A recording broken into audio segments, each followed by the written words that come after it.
Hello, good evening, and a very warm welcome to Rangers Radio.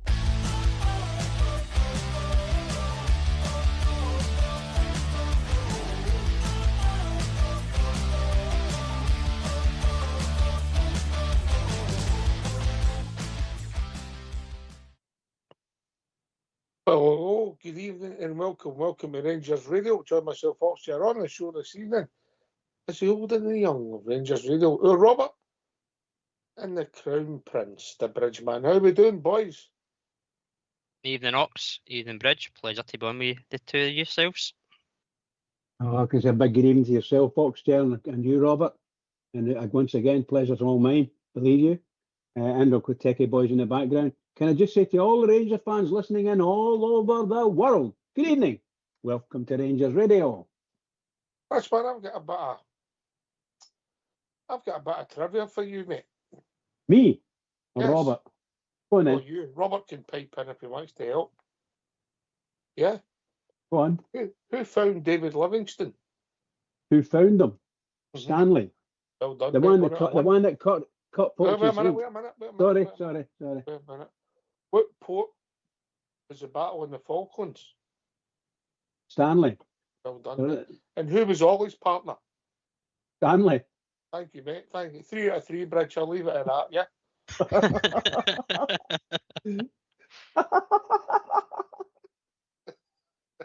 Well done. Good evening, okay, boys.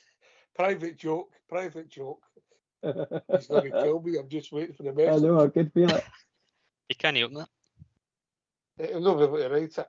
Anyway, how are you, mate? Looking forward to tomorrow night. Big game, eh? Big game. Robert? Aye, it is, mate. It's massive. We know, obviously, last week, a positive result, 2-0, but we know these two leg ties, particularly in Europe, it's only half time. I think we spoke last week after the game that we'll be in a much better place this week. And I'm sure we'll hear kind of what the squad's looking like from the manager later on in the show. But I'm looking forward to it, mate. Interesting to see how we set up away from home, and if it's very similar to what we done last week in the home leg. But no, mate, I'm looking forward to it. Big game early in the season, Bridge. Huge game. I can't say it anymore. It's really biggest game of the season. Is 100% sure biggest game of the season. I just hope we put out the defence in the weekend. There was at the back were far better set up, and the game changed for me. It changed on that for Rangers, and I wouldn't want to see that defence again playing in a European game for sure. A bounce game. So, of course, Paul, but he's giving the lads a run out. No problem. But just to be thinking about the European Championships, then I'm afraid not. You're not going to do that. So the two big centre halves, I was delighted with the way they played. They never scored a goal against us with them, so I'm happy with that. That'll do for me. Get out there and do it now. Right, I'll tell you what we'll do. We'll hear from the manager, mate, and then we'll get the phone lines open quite quickly. People want to join us. And then we can debate and we can start building up to tomorrow night, if that's all right with you two gentlemen, yeah? Go for it. Absolutely. Okay. Right, let's hear from our manager, Russell Martin. Hi, Russell. Can we just firstly get a squad update on who's travelled, who's not, and who's fit and who's not? Yeah, I think it's just Tello, Asgard and Hamza Gamani that are not here, so they didn't quite make it. And I think that's it. Everyone else is here and fit and ready to be involved.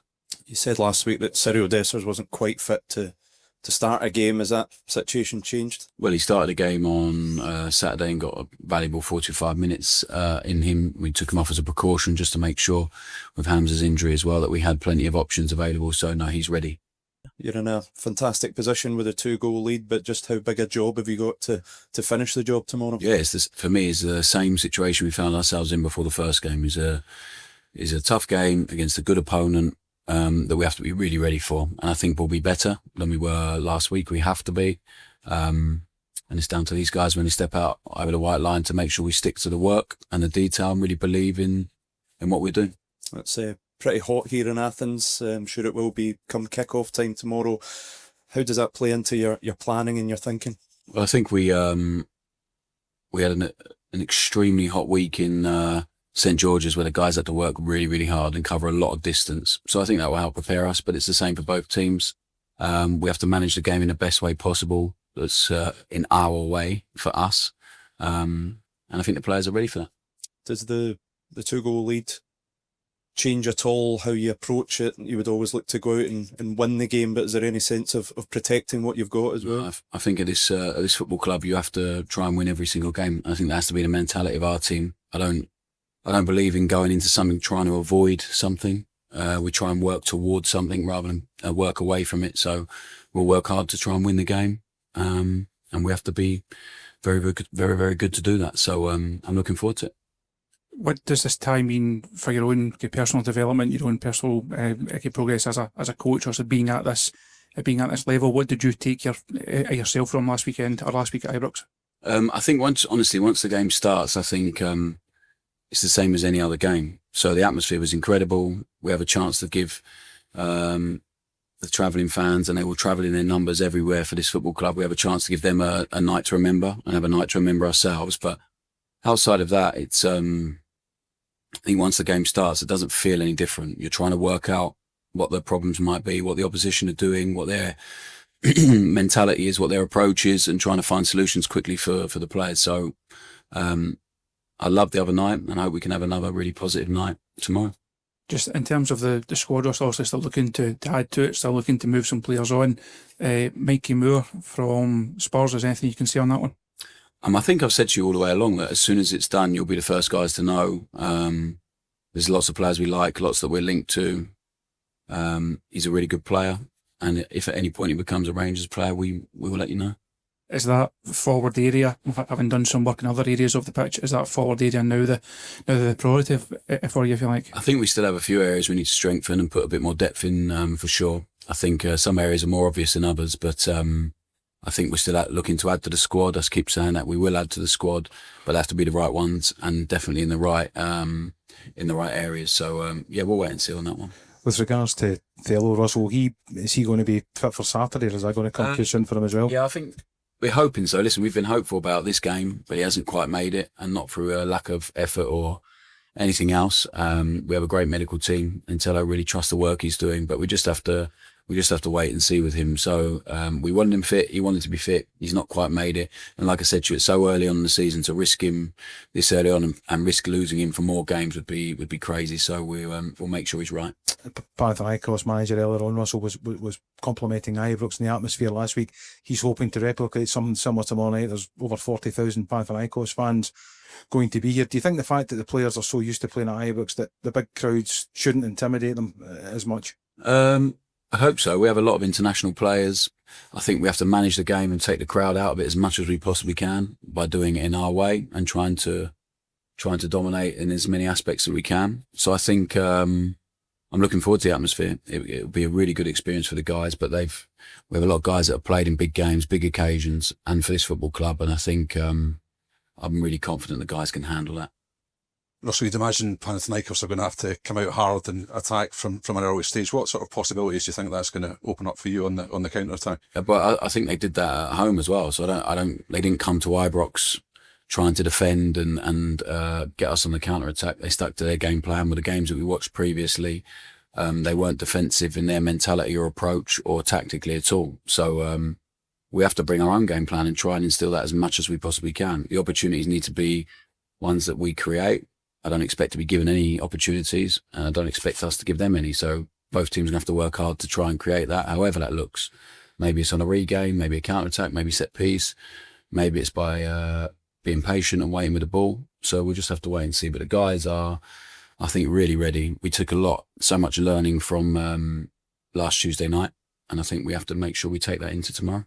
Russell, can I ask about Gassama? Mm-hmm. Obviously, a big impact in the first game. Yeah. How excited are you about what he can bring, and how tempting is it to throw him in for the start? Well, I think he's ready. He's ready to start. So he had a big impact for us when he came on. You saw plenty of the reasons why we wanted to sign him. We had the luxury of Sal Bibbo working with him all of last season in behind closed doors, and seeing him every day and understanding the talent and ability he has. And he felt this environment would be perfect for him to grow and continue improving. So early days, but Gas is a player that really excites us, and I think can make a big difference for us. And hopefully does the same again tomorrow night. See, in terms of this tie, so early in your kind of tenure as manager. How big an achievement would it be just to get through this time and guarantee group stage football? I think it'd be huge for the club. It's not about me, it's about the club, it's about the players, about the team, the fans. So, like, take anything personally out of it. It'd be brilliant for the football club if we win, because it was a tough draw for us for sure. And we have to make sure that's the case. Russell, was last Tuesday quite an easy game to analyse in a way? You know, was it a great deal happening in the first half? A bit of a reset at half time, so much better in the second half? Yeah, I think when you have a clear idea and a clear vision of what you want the team to look like and what you want a game to look like, it certainly makes analysing things easier. So we learned as much as we can from that. The same on Saturday with the guys that haven't played so much and the guys that came on. So I think that's the process. We have to analyse, we have to learn, and we have to improve, and we have to practice properly, and they've certainly done that. I love the feeling of training this week and the stuff I've seen. So they have to just take that into the game now, and if they do, I really believe it'll be enough. Any questions for Dale, guys? Russell, did the players need to show real discipline as well tomorrow night, knowing this atmosphere, the heat? Panathinaikos obviously got a guy sent off last week. Is that going to be key? They need to display courage, discipline, aggression in the right areas, intensity, all of it, and nothing will change. So, like, we can talk about the approach for this game, but it's not going to change. We have to be the team we want to be always. I think this football club demands that, and we'll certainly demand that as a staff. Listen, late on in the game and stuff like that, you have to manage it as well as you possibly can, depending on the situation. But the approach going into it has certainly not been any different.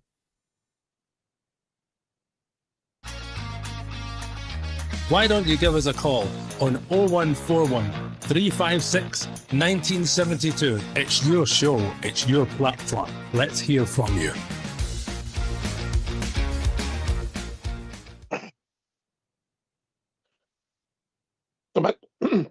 Some interesting stuff there, Robert. Aye, Oxy, again, it's another clear, precise interview from the manager. We've said before, he speaks well. It seems that he's really excited for the game himself on a personal level.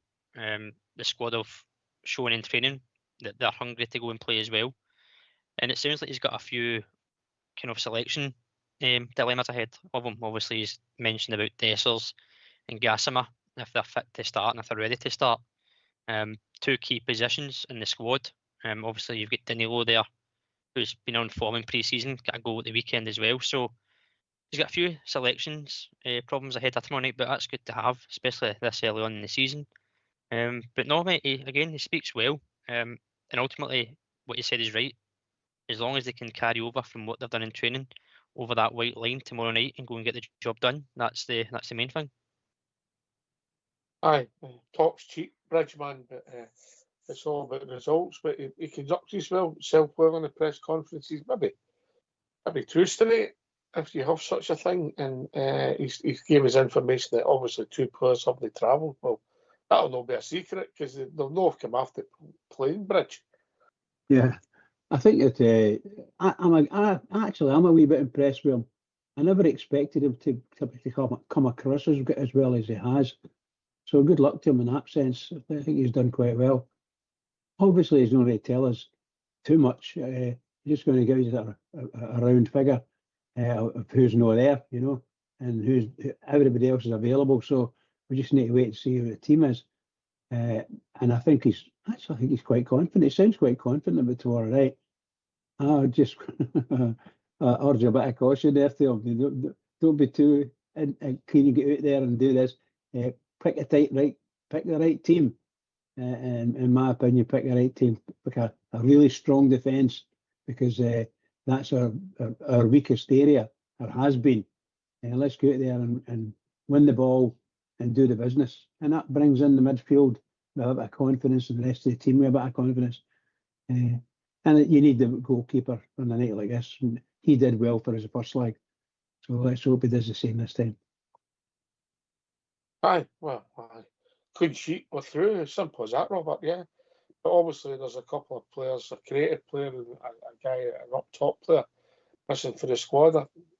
Listen, if they're not ready, mate, there's no point playing them for one game, maybe exaggerating an injury, and the next thing you've not got them for 2 months, yeah? No, you're right, mate. It makes total sense not to do that. We've been we've been our own worst enemy at times. We're doing that in the past, playing players that weren't fully fit or came back from injury too early. And we've got options in the positions, Ox. Obviously, up front, you've got Dessers, Danilo, and then Asgard. We've also not seen him yet to see where he's going to be utilised, if it's in the kind of midfield advanced role or out wide, but there's still players in that position that have shown over the piece of friendlies and training enough for the manager to give them a start. So it's disappointing for the two, obviously, to miss out. I'm sure they would have been keen to be part of the squad, but as you say, it makes sense not to get an injury and be out long term. No, you've got to be sensible, Bridger. You know, it's not a cup final at the end of the season. It's a qualifying tie, you know, and hopefully we get through. Yeah, obviously you'd want everybody to be available, but football doesn't work like that, does it? No. The manager's got to pick his team. He needs to decide what he's going to do, because at the present moment he'll probably be divided.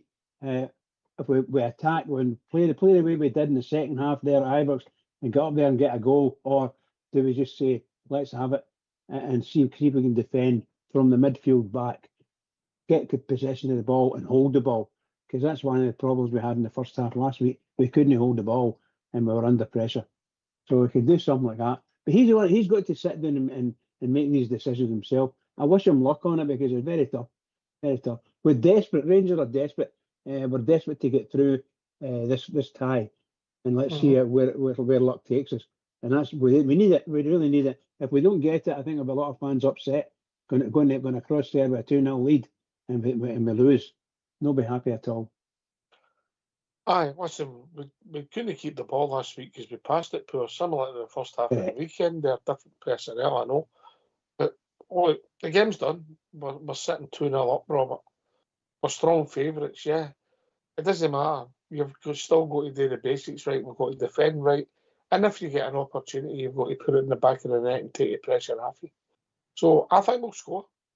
And I think that makes it very difficult for them, yeah. But we have to be switched on, and we don't want silly individual errors, mate. Yeah, you're spot on, mate. As you say, you've got to be switched on at the back and clinical in the attacking areas. Take the chances when they come. Obviously, I fully expect Panathinaikos to come and have a go, kind of similar to the first half in the first leg. Have a couple of chances that don't look dangerous, causes some problems in defence. So I fully expect that they'll do the same, particularly with the crowd behind them. So it is important that we're switched on, and the old cliche of defending, if in doubt, clear it out. And obviously when you go up the park, take that chance, and if you get the 1-goal lead in the game on the night, then that's massive. It gives you a 3-0 aggregate, but also it changes the crowd, it changes the dynamic, and the game plan can slightly alter to our favour and be adaptable in the game. But you're right, it's all about chances and key moments again, mate, as we've seen in the first leg. Aye, moments. They had their chances, Bridgeman, in the first half right in front of you. She was. I bet you wanted to get your eyes shut, yeah? Oh, most of them. It just it looked really bad for us. And if they had scored 3 or 4 goals, Rangers fans really couldn't have complained, other than complain about the team, because our performance, we were very poor. But they were good. I have to say, they were a really fast team, really good passing team, and we saw the mistakes that we made at the back. We were fortunate to go over them. Admittedly, they got 2 goals, but what can you say? Some of the mistakes were priceless, weren't they? Just priceless. So we need to have none of them if we can help it. Getting past all that. As soon as we go to the defence, mate, we looked like scoring. But the first half, absolutely. Yeah, exactly. Robert?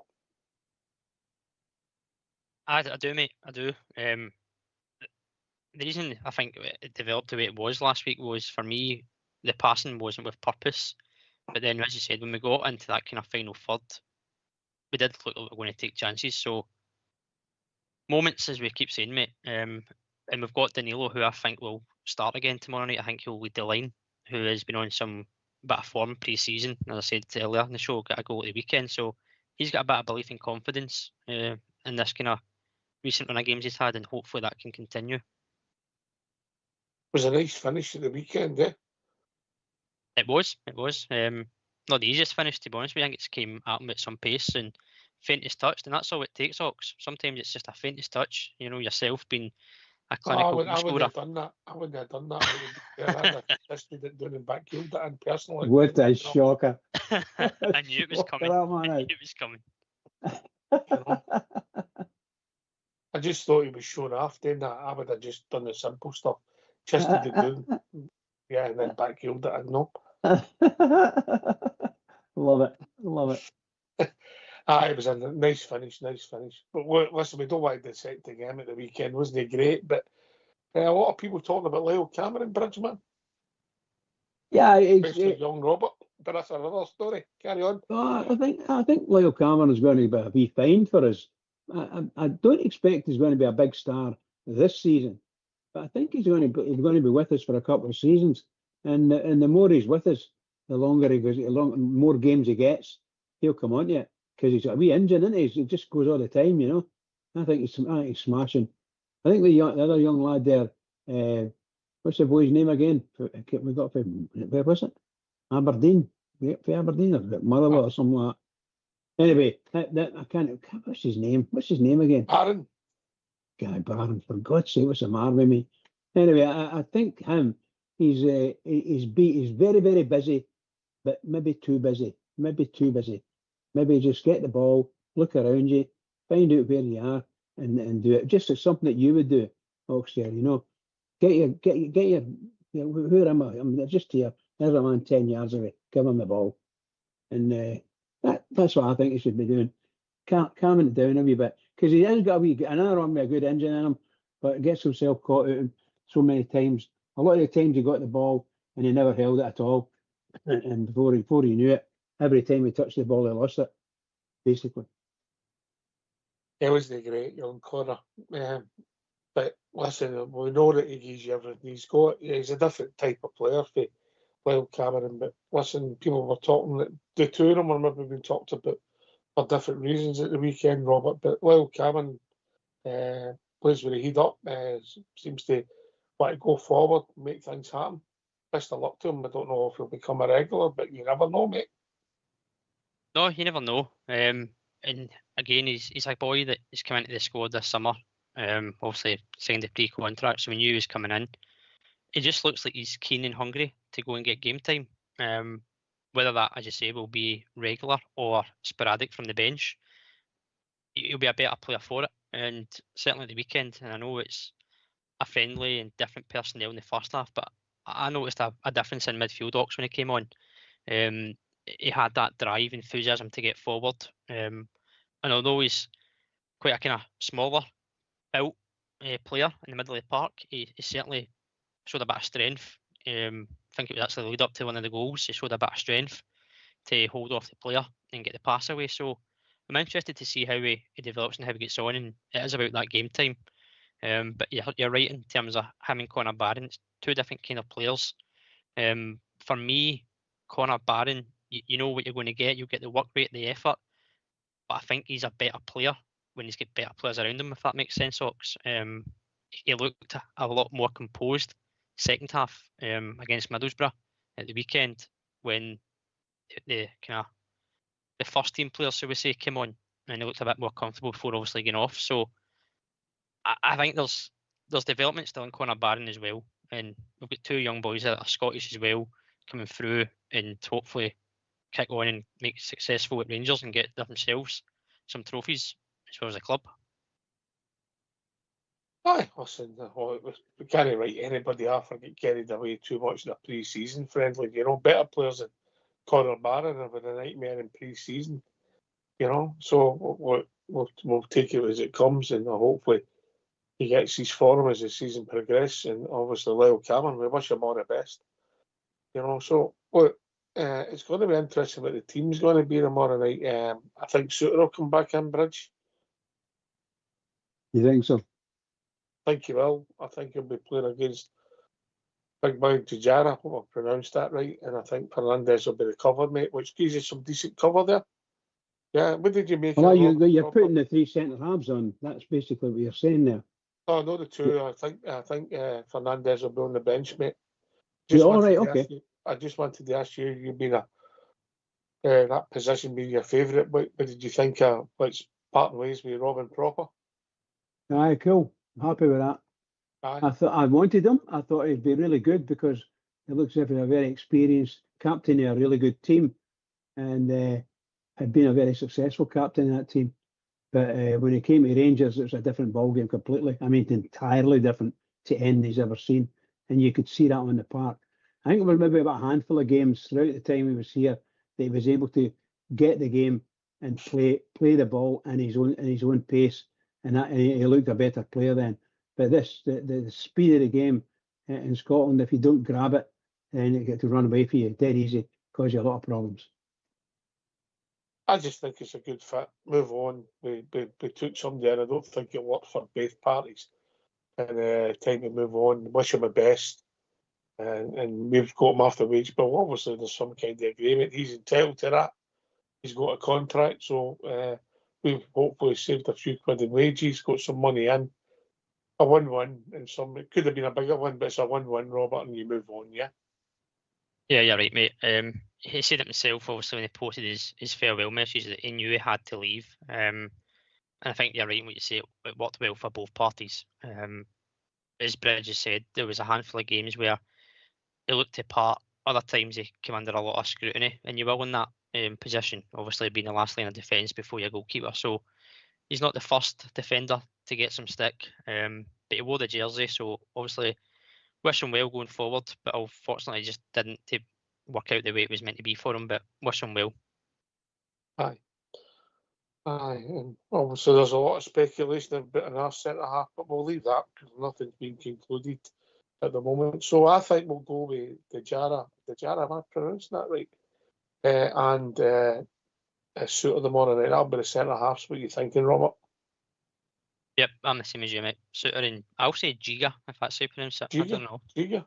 I don't know. Well, We need to get the official we'll wait and see what's confirmation. pronounced on the telly, mate, because they'll straight for the horse's mouth. I don't want to insult the boy, but to get his name right, because I struggle with Bridgeman, if I'm honest. Bridgeman, what's your take on it? Do you think Suter will come back in? Based on what you were saying there, probably. Although personally, I don't think. I think he's been a quite weak for us.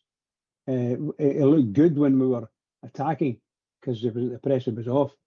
But under pressure, he's just the same. John Suter. It was good and bad, hot and cold for the last season and a half. I just don't. I wasn't a great fan of his. I don't find him I don't hate him. Put it that way. But I don't think he's a great centre half, and we need great centre halves. We need them, and that's why I'm hoping that the two big fellas can, the two guys that are up 6'4.5", 6'5" or something, they get them in and let them run with it. Now, tactically speaking, he may go with the same two they had in the first game, and that would be the guys you're talking about. So they may go with that just for safety. Personally speaking, I'd put the three of them on. I'd go put the three centre halves on.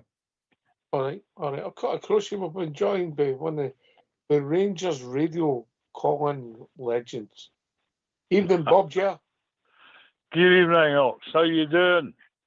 Oh, the better for hearing your dulcet tones, mate. Oh, that's a great pal. Did you think I'd gone and left you? No chance. No way. Good to hear from you, mate. Well, what's on your mind? Give your take on everything. And by the way, let me give you, that's half eight. If you give your take on everything, we can go straight to the tune. Carry on, mate. well, I'm glad that everything's done and dusted over the summer. Uh-huh. And we're just living with a sort of a rumour and counter-rumour as to what's happened. Say he adjusts the squad. I was very pleased with the result against Panathinaikos. The performance, well, it was a two-half game, as we all know. And the proof will be in the pudding. We're only one game into the season.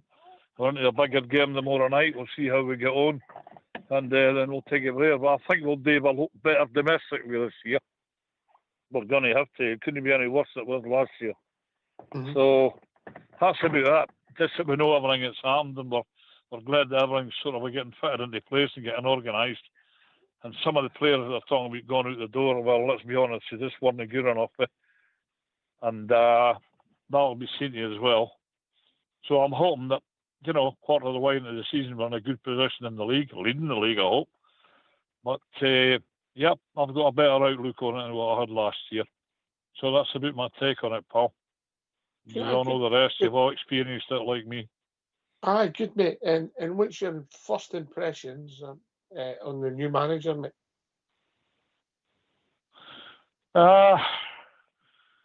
Well, he's good with the press.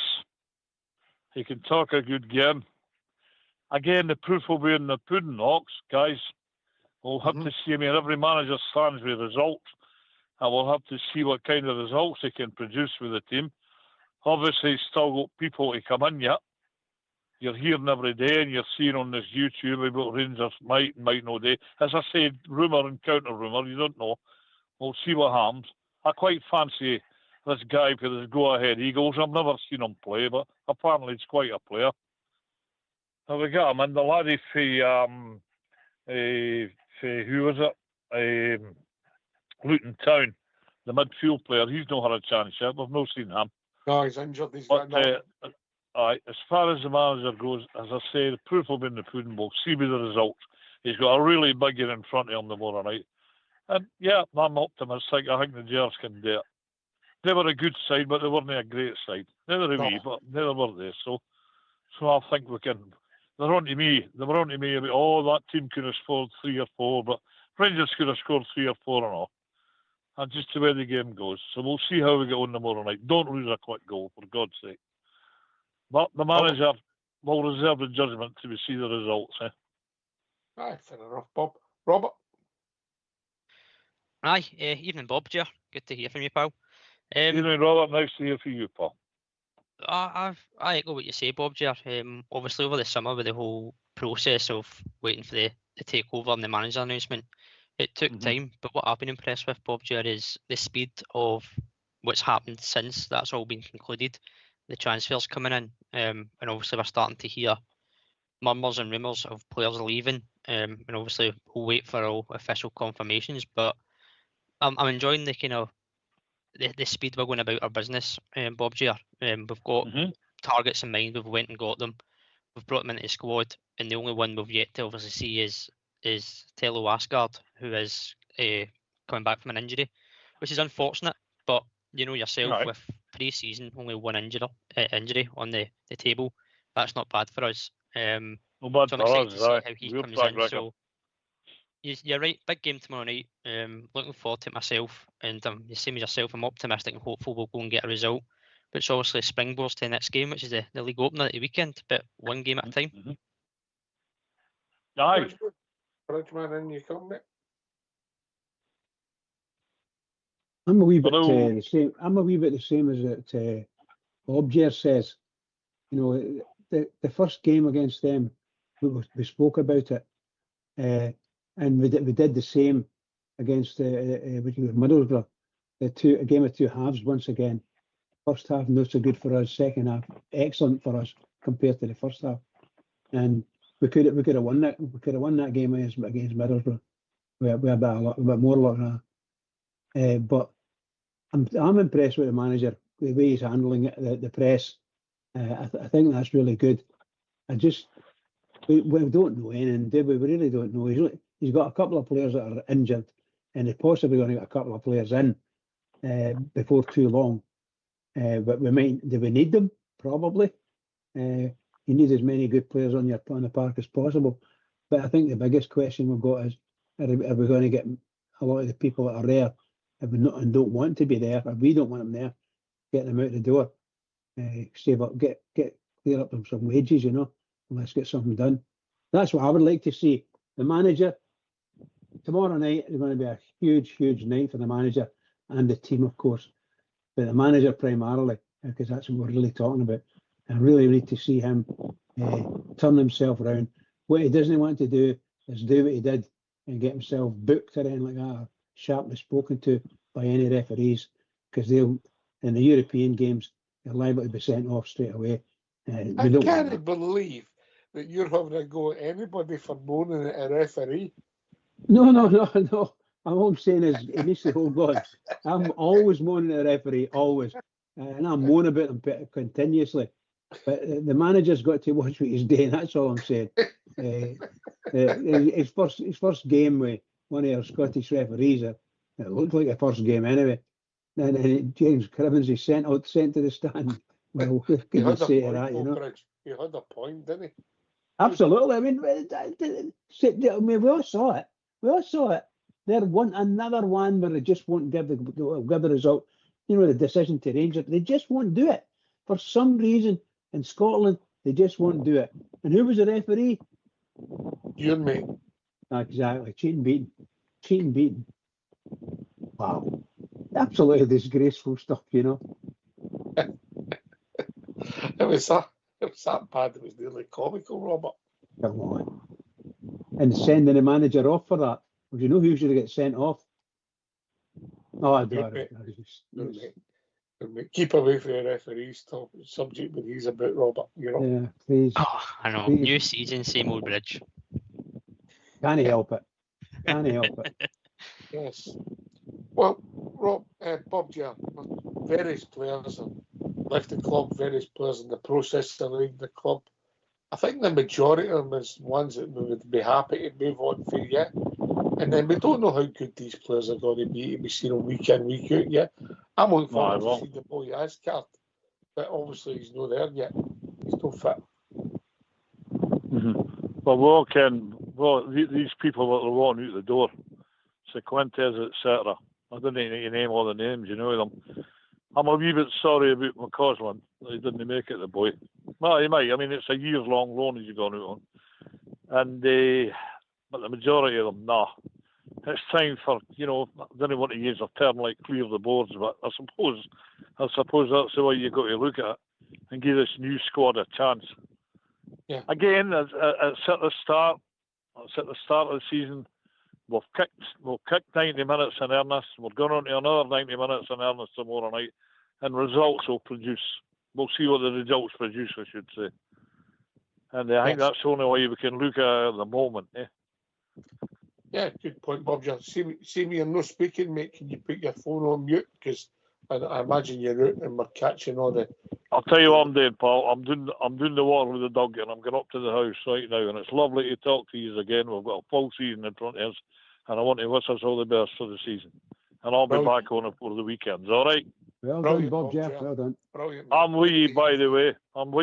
Bridge. When cheating beaten, all the way. Right. I'll catch you before the end of the week, boys. All right. Bye bye now. Take care, Bob Jeff.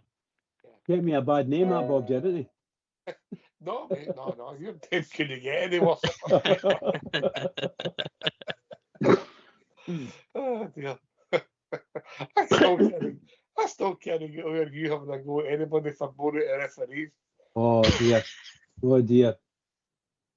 You know. Listen, Bob Jerry, it's similar to some of the stuff we've been saying. Well, Robert, I don't know how good these players are going to be. It's difficult. We brought in stars in the past, in the distant past, I had, but guys that you thought, oh, well, he's not going to excite, or he's going to excite. It's no work to it. And then we've brought in guys in two occasions, let's say Stephen Davis for everything, wasn't seen as being the first time in particular, just a piece of the jigsaw. What a football player it turned out to be. So you don't know, mate. You really don't know, yeah? Some people flourish, some people don't. You also need that bit of luck that everybody needs, eh?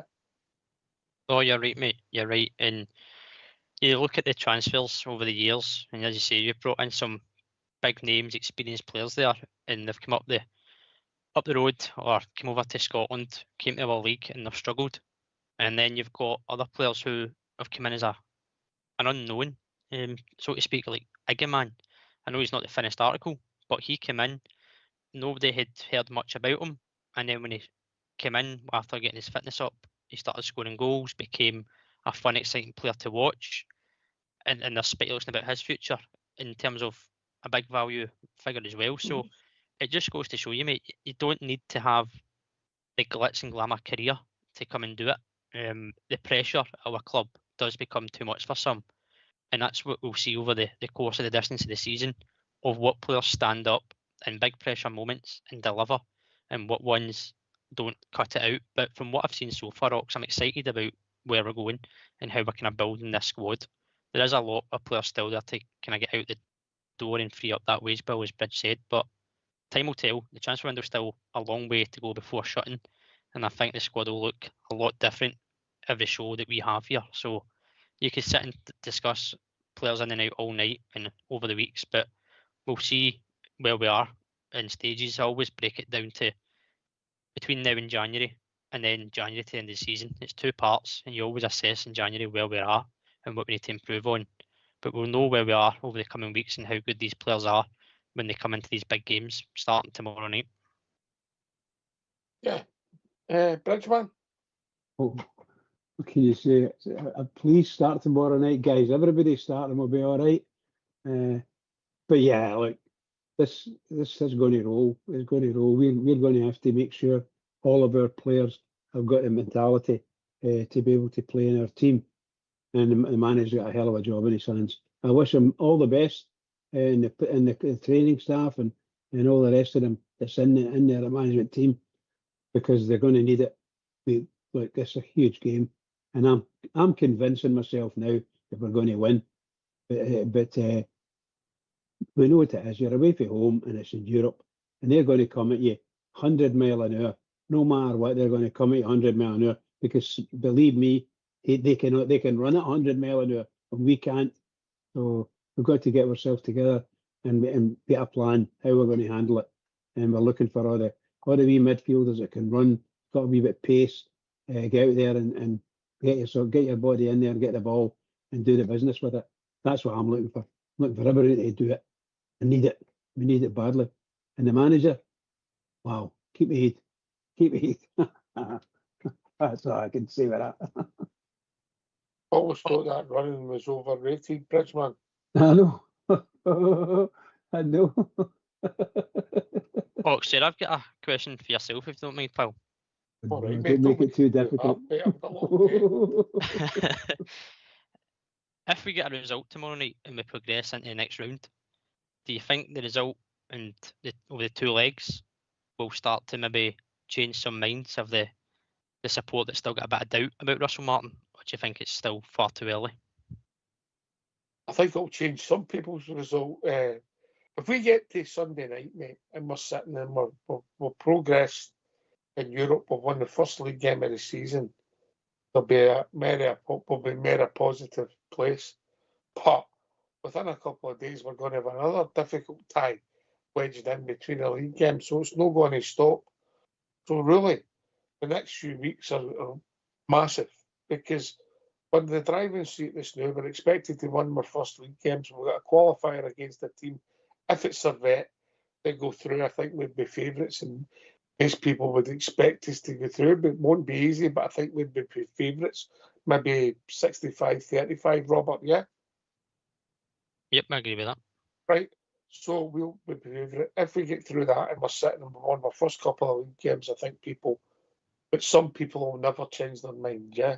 Because they're so encamped and they want to be proved right. And look, I don't know how it's going to go for Russell Martin. Same as I didn't know how it was going to go for everybody else. But he's a Rangers manager. He's your manager. Yeah? He'll get things right and he'll get things wrong. I don't support Russell Martin. I don't support Philip Clement.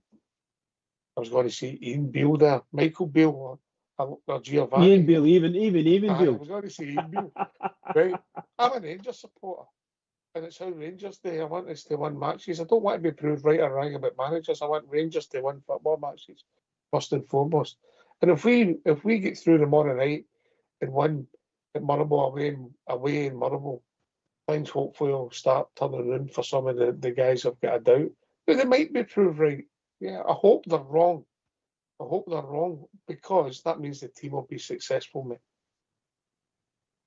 Is that a cop-out or is that an answer?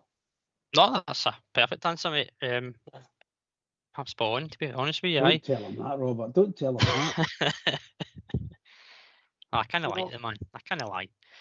No, you're right, Ox. You're right. Listen, Mrs. Bridge knows when he's lying. His lips are moving. No, you're right, mate. it's the club we support. No matter who's in charge, we all want the same outcome, and that's success and We can still winning be football matches critical. and trophies. You can still be critical. You can still have your opinion. I'm not saying people are entitled to their opinion. You know what I mean? It's obviously this show's live, and we've had people we've disagreed with. Maybe we've been, I don't know, cutting at times when maybe there's a disagreement. But people are entitled to their opinion. That's life in general. And some people, hindsight, it's only hindsight lets you know if you're right or wrong, mate. The people who didn't want Russell Martin in, wanted other people in. That's a valid opinion at the time, but it's gone now. That race is run. It's gone. So you've got what you've got, and you have to deal with the cards you've got. Bridgman. Yeah, there's nobody who was more doubtful about Russell Martin than me. I didn't actually want him anywhere near where land, but here we go. He's there. The people have done all the investigations and found him to be the best choice. I would have went for Gerrard. Personally speaking, I went for Gerrard, but they've went for Russell Martin, and I'm backing him all the way. He's my man, my team's manager. I'm happy. The club's got him. They've chosen him. And by the way, the way he's played up to now hasn't been that bad, to be perfectly honest with you. Overall, we haven't a big game in Europe, and he's managed to turn the result around. And it just looks brilliant that we can do these things, because we never thought we were going to get anywhere, and all of a sudden we win. So that's just fabulous, just utterly fabulous for us. And I'm a very happy Rangers fan after the result, fan of the night as the last time, and I hope I'm every bit as happy tomorrow night. You're here. Yourself, Robert? I think it's still early. Obviously, it's only been 2 competitive games after tomorrow night, so I think it's still early. But I think a lot of fans probably thought Russell Martin, European football, it maybe wouldn't click and it wouldn't happen. We wouldn't get kind of past the first Champions League qualifier, and we'd go to the Europa League. And maybe the priority would have been the domestic, as it is for every manager, and so it should be. Domestic's the bread and butter. The Europeans, the bonus, and the prize money's there. I get it. But I still think it'll be very early, but I think it will raise a few eyebrows of, okay, what next? Let's wait and see. Because there will be other challenges ahead and other hurdles. And that's when you start looking at it. As you say, when you've a few games in, you've done a couple of European games, you'll look at the results over the piece and the performances as well, and everything else that comes with it, transfers in, transfers out, etc. Time will tell, but I think it maybe put a creep of doubt into some people of this might work out, but we will wait and see, obviously. I hope momentum grows, mate, because we're winning football matches and the positivity grows, yeah. I'm hopeful, and it's a purely selfish reason, because that means we'll be winning, we'll be happy, and the manager will be getting praised because we're winning football matches. It's as simple as that. If he doesn't win football matches, the momentum will grow the other way, and he's not a fool. He knows that, Briggs, doesn't he? Yeah, I think he's well aware of it. Having played for us, and he's got a good understanding. I would imagine that he's got a good understanding of what the pressures are within the club as a player, and you can imagine that he quite understood about the manager as well. It's a really tough club to play for, and if he doesn't start getting results, obviously he could start pleasing the crowd. If it happens for us, then we're over the moon. We're the best supporters in the whole world, as long as we're, our team's doing well, maybe playing well. And sometimes you're not getting all the results, but you keep going because it's pleasing football. But most Rangers fans, we don't care. They just want to win. In reality, it's just want to win. We like to win with a bit of panache, as they used to say about Rangers many years ago. But sometimes we can't do that. And maybe I hope we manage to get that panache, style, a bit of flair, and let's do the business. Because I think we look smashing going forward. I really do. I think we look great. We just need to get a bit of bravery in our game and we're shooting. We make it's not just, but you know what I mean. As far as I'm concerned, you're no far away from being a really good team and putting the ball in the net. We've got guys that like to want to shoot and let them do it on target. Make it keepers work, and you'll see the difference. We'll definitely see a difference. I'm so happy and so looking forward to it. Come on, Rangers! I'm gone. You're going to wind up again.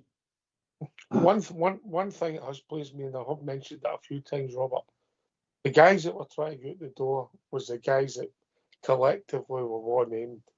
It's not worked out for them. You know, and obviously Bob Jer says he's disappointed in young Ross McCausland. We all wanted Ross to succeed. It didn't look like it. It's time for him to move on. For him, not just for us, for him as well. Because if he's hoping to be a professional football player, he's got to find his level. And listen, he's one of us and we want him to do well. It wasn't, if it's not with us, it will be somebody else. Yeah, proper. Wasn't going to work out. If Ben Davis goes, yeah, he's been away on loan for a year, yeah, it wasn't the answer. Russell Martin's had to make a decision. He's carried on with the same as the previous regime. So all the bodies that seem to be out the door, Serviento's got in the process of maybe leaving the club, the deal. But that deal's going to be only time will tell. Guys that only going to make it, maybe bad bags, and we've wasted wages, it's hamstrung us. Everything that seems to be out the door is the right personnel. Now, eventually somebody will leave that we don't want to leave because the right offer will come in. Aye, that's the case, that's football. But as long as you're getting the right people in, and they'll not work out, but we're getting building a team and a squad that will win, mate. Win, that's what our club's all about, mate. Absolutely, and as I said, the players that he's brought in, some players obviously we know about from their previous clubs. Other ones we're going to find out what their potential is and how good they can actually be over the course of the season. But they're replacing people who, as you've said, they haven't cut it out. They've been given numerous chances, or they've just not found a way in. And as much as you want to see one of our own come through, like Ross McCausland, he's had a chance and he's not taken it to flourish and kick on. Unfortunately, in my opinion, it's run its course. Obviously, wish him well. If it's a loan maybe he goes and gets that under his belt and comes back a different footballer, and you maybe sit and review it. But I think you can look at what we've saw over the piece of his performances and involvement with the squad. For him, as you say, it's time to move on. And he's not alone in that aspect. You look at likes of Leon King as well, another one that needs to move on for his career, for a personal sense as well. So I think it's a liberty what we've done to Leon King. He was falling out of deep end, mate, big time. A good promising player about him, and I think that the involvement it had at that time, it just dented his confidence big time, and he's never bounced back. And that's not down to him. I don't think that's nothing personal. But again, for his career to reignite it and become what he wants to aspire to be, he's one that probably needs to move on as well. And the other ones you've mentioned, again, the Cifuentes, Davis, Matondo, etc. We know them, we know who they are, and if we can get them out the door, free up wages like Brisman says, and we can add quality, but also players that we can produce and build up, and if, when that time comes to move players on, that although they're fans' favourites, the right offer comes in, we've got to take it. But as you said, that's football, and if that's the route and model we want to go down, that's what we need to start doing. Right. Listen, mate, people are different. You know, because somebody fails doesn't mean they're going to go and have a career. You know, but look, we have to move on for some of these players. We need a freshness. We need power. We need pace. We need skill in our team. We need big, strong defenders. That'll please you, Bridge. Yeah, and we need to get a blend right. It's not easy. I don't think it maybe happen automatically in this one transfer window. But hopefully when we commit to it, we'll be a better squad when it's finished, and the team in August, September time, and we'll get stronger as the season goes on, and then we can add in January and hopefully add more quality and build and get better and better. But that's a hope as a fan, Bridge. Absolutely, pal. And by the way, all the fans would look like that. We really want them to do it. And if there's any players in our squad, hopefully the manager will get them out if they've got the type of grounding that we like as a Rangers fan. I like to see people play for the jersey, play for the badge, all the heart in the world in it. We want players that will do that. And if any of them are there, I'm sure that manager will get it out of them. I'm quite sure of it.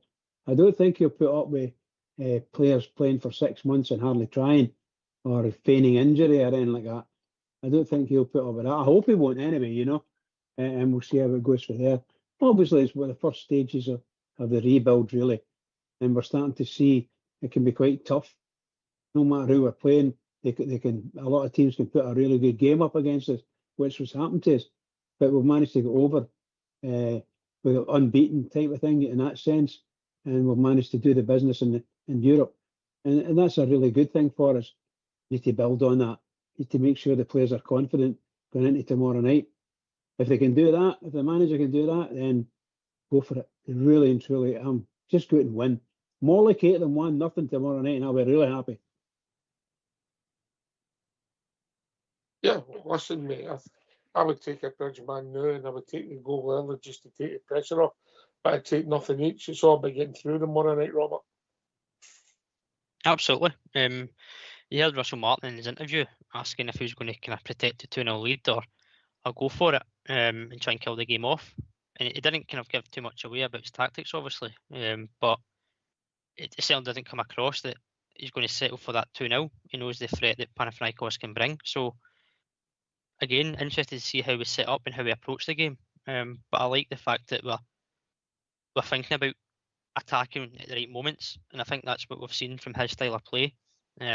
I seen a clip that the goal from the weekend where Danilo scored, there was 36 passes, and then the goal for Gassama last week was 3 passes, which started on our own side of the pitch at the corner flag. So there's 2 different ways of how we approach the game, and it'll be interesting to see how we actually develop that over the course of the game tomorrow night. But it's good that already we can see that sort of style, identity, and adaptation within the game, that we can go and do that. We have the patience, and then we can also hit as well on the attack with the pace we've got. The reason I don't want to go into too much about the goal we got at the weekend is Middlesbrough were tired. We brought in some good players, and we started dominating the ball. We were 2-0 down. I'd like to get the ball in the box quicker and score quicker, but it was still a reasonable feat. It's nice football, but it's all about end product, mate. Putting the ball in the net, yeah. I don't care how many passes it is, as long as we score one more goal in the other team, Bridge. 100%, and that's what it's about. And you can see it when you're just watching it on from the stands, and you can see the moves. As Robert said, there was a couple of goals there. The differences are massive in the number of touches and passes between the 2 of them. But it's 2 tremendous goals. In fact, should I say, the I don't know, I can't remember the boy's name. The Gaz man they call him. So he scored a fabulous goal as well with very few touches. So it's there. The difference is tremendous. From one side you can go, and the other side of the park. But they're looking at how he's scoring goals, and the team have got the ability to do it. Danilo's goal, a hell of a lot of passes, and the ball's in the net. Just love it. And we just want him to score goals. That Danilo, I've always thought he's been a smashing player, and he actually got attacked and leathered, smashed in the face with the back of somebody's head. Terrible tackle that. I think that was it's a red card. I don't think he even spoke to the guy.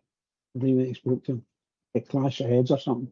However, I think he's recovering well, and he's starting to show a wee bit. If he can get a wee bit of confidence, get him get a couple of goals. I don't mean tomorrow night. Well, tomorrow night, yeah, let him get a couple of goals if he's playing. But during the league games, if he can just start to build up his confidence and put the ball in the net, make a big difference for him. Yeah, we'll see where it goes. Right, we've reached that time of evening, gentlemen. Yes. Go for it. Get yourself a mute. Don't have a tune.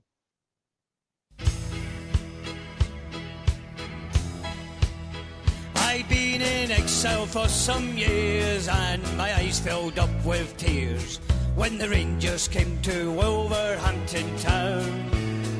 So I took a trip along just to hear some famous songs when the Rangers came to Wolverhampton town. I stood there all alone while the boys all down from home sang of Rangers, that team of great renown. And a sight I'd never seen when they sang God Save the Queen, when the Rangers came to Wolverhampton town. There's not a team like the Glasgow Rangers, one of the famous songs they sung. And a sight I'd never seen when they sang God Save the Queen, when the Rangers came to Wolverhampton town. Now on the field below, the boys put on a show, the likes they'd never seen at Molyneux. And it's football, it was grand, from Macmillan, Scott and Brand, when the Rangers came to Wolverhampton town. There's not a team like the Glasgow Rangers, one of the famous songs they sung. And a sight I'd never seen when they sang God Save the Queen, when the Rangers came to Wolverhampton town. Now the league flag must come nearer, with men like Bobby Shearer, the way he played at Wolverhampton town. And the world forever after would sing of Jimmy Baxter, for on his head they placed that noble crown. There's not a team like the Glasgow Rangers, one of the famous songs they sung. And a sight I'd never seen when they sang God Save the Queen, when the Rangers came to Wolverhampton town. Now I knew it had to happen, I heard a mighty roar, the famous Glasgow Rangers they had scored. And the sky was white and blue, Wolverhampton shook right through, the loyal rampant Rangers had come through. There's not a team like the Glasgow Rangers, one of the famous songs they sung. And a sight I'd never seen when they sang God Save the Queen, when the Rangers came to Wolverhampton town. When the Rangers came to Wolverhampton town.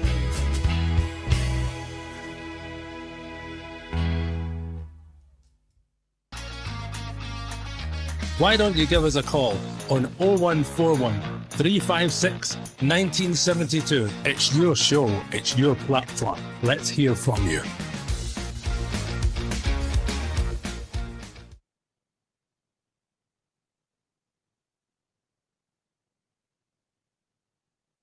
All right, gentlemen, we're back. Yeah. Indeed. Yes. Robert, you asked me a question. I'll ask you a question, mate. Yeah. Make it easy. Right. The players that have come in, the players that have went out, how do you see it? How do you rate it? What's your thoughts on it, mate? Look, we're rumoured with 5 players in and 5 players out every day, yeah? Yeah. It's been entertaining, yeah? And obviously some of them might come to fruition, some of them might be just clickbait, paper talk, whatever you want to call it. However, how do you see where we are and what's your thoughts on it? It's clear that we're going for a very youthful squad with a lot of potential Ox. I mean, if you just look at the ages of the players we've brought in, I don't think there's many. Probably Joe Rothwell will be the oldest at 30. The rest are 25 and under. So we're certainly going to have a youthful look. But within that youth, you've got a bit of experience as well. I mean, although Max Aarons hasn't maybe had the potential down in England that he lived up to when he first came onto the scene, he's got that experience of playing in the English Premier League. You've got Nasser Jiga, who's played, I think, a handful of games at Wolves as well in the Premier League. But there's exciting players there as well, Ox. Gassama, and although we're yet to see him, Asgard, there's a lot of kind of buzz around him. And I'm kind of a wee bit disappointed that we're not able to see him as yet. But I think on the balance, Ox, if you look at it, the players we're getting out, as I said, the wages alone is a massive factor that we'll get rid of there. And these players are bringing in have got a lot of potential about them, and they're youthful and young enough that we can build around them and build with them and add to a few players that are still in the squad already. So I'm pleased with what we've done so far. Again, you'll know over time how good it'll be come the end of the season. But I think there's a lot of positives in it, Ox, that we can be excited about and wait and see how it develops. The ones that are going out, time will tell again how many we can get out and where they go and what kind of deals we'll do. But as you've said earlier, it's the ones that we've said for a season or two now, maybe even more, that needed to be moved on. So that's a positive thing as well, that it's been recognised within the club as well. So I'm hopeful and I'm optimistic, but I'm excited at the same time. Hopeful, optimistic, and excited. Does that answer your question? Aye. Hopeful, optimistic, and excited. Aye, I get that, mate. I mean, it's a new season. You're always hopeful. Optimistic. Aye, that's fair. Excited. Not quite yet. But if we get to Sunday, we're in the right place, mate. I think excitement will start growing. Yes. You back with us, Bridge? I'm indeed, pal. I'm indeed, yes. Thank you. What's your view, mate? Do you think we need a wee bit more experience, do you think? Or are you happy to be signing guys with potential who can play at the level we're looking to cut it in Scotland? What's your view? Well, it would be nice if we could get guys who were confident when we're buying them, can fit in and can actually play in the Scottish game. That might mean we need, shall we say, that type of experience at the management level or the scouting level. They can see the players. They can see players that can play quite well in the Premiership in England, and you bring them up, and sometimes they just can't make it. They can't hack the pace. But I always think the Premier League in England's class, but you know, it's really tough. It's really tough. I think we got a tough league, and I like to see the boys doing it. When they come in, well, you know, some of them have just fitted in really nice. Some of them I thought might need about 3 or 4 months. And a couple of the youngsters, the Gazman and that young boy at Curtis, wee boys playing out in the left. Oh my God, a youngster. I got 18-year-old or something. Whack! Scored a cracking goal the other week. Just brilliant. These guys are fitting in, and they should be able to fit in. Once they've done the business, they've made a goal, got themselves into the position, great shots, great goals. We don't want that to stop.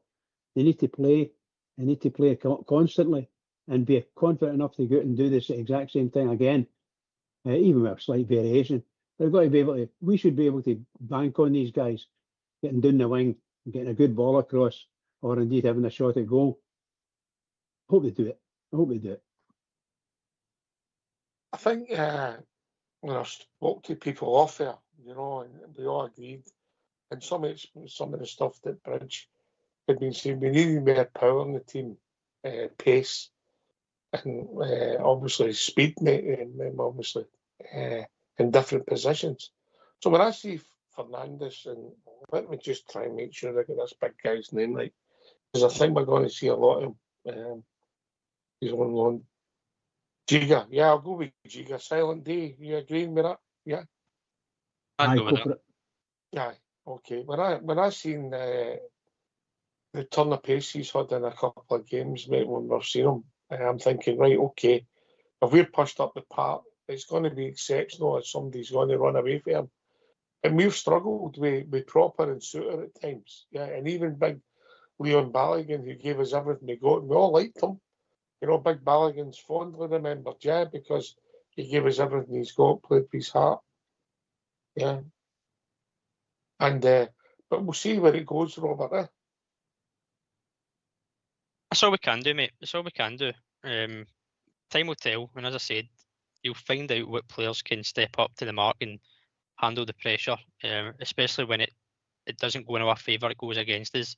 And that could be in one game or a run of games. So we'll see kind of what the mentality is with these players. Yes, they're young, but they might have a strong mentality where they can get through it. Of all the ones that we've signed, Ox, although it's that excitement and pace and power, the one that I'm kind of looking forward to see fit into the squad is actually Joe Rothwell in that central midfield role. I think he'll play a lot of games, and as I said in a previous show, I think he'll be the kind of controlling midfielder, dictates the play, somebody we've maybe not had for a period of time. And that can only work well with the likes of Raskin, Diamonde, Asgard if he comes into the squad in that area, Lyle Cameron to kind of be a bit more attacking, adventurous as well. So that's what I'm looking forward to actually see Ox is Joe Rothwell rather than the flair, the excitement, the passing and the power up front and the pace. I get it, it's exciting to watch, but I think we also need that experience in midfield that can control a game. So that's one player that's standing out for me so far to keep an eye on. Do you like that? Do you like that boy Rothwell in what you've seen of him up to now? Do you?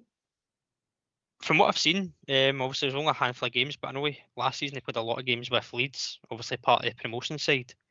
Highly influential in their set pieces, believe it or not, Bridge, which something we've struggled with. And in both boxes as well. He done a good deliveries for Leeds, but he's also quite defensively minded in the box when defending corners. I just feel that he's got that experience and it can allow, as I said, the likes of Raskin Diamonde to get forward, certainly the way we want to play. If it's on that counter, that he'll sit and protect that back line, and it just adds a different dynamic to what we've had. So he's obviously a fan of Russell Martin as well, and Russell Martin's a fan of him because he took him to Southampton as well from Blackburn. So he knows the manager, and the manager knows him. And I think when you've got that kind of previous relationship or chemistry, it can only bode well. And then you add the players and around that, it can only be positive. Well, yes, there'll be ups and the downs, hopefully more ups than we do downs, but it just seems to be when we're asking for experience so far of all the signings, he's probably the one that sticks out most.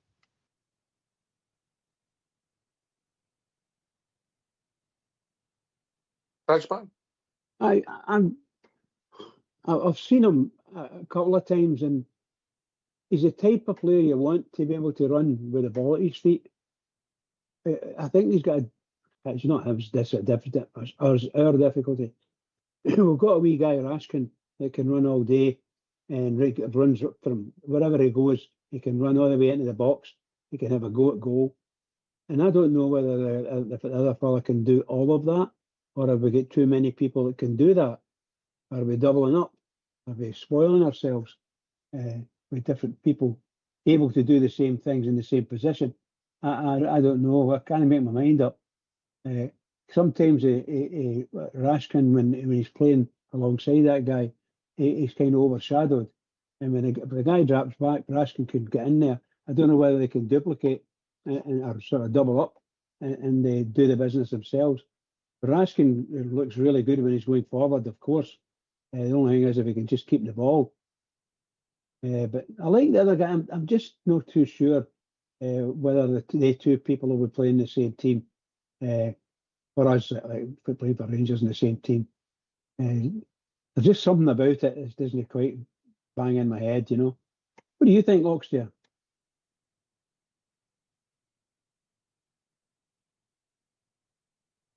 A good point, Bridge. Robert, you want to come back in?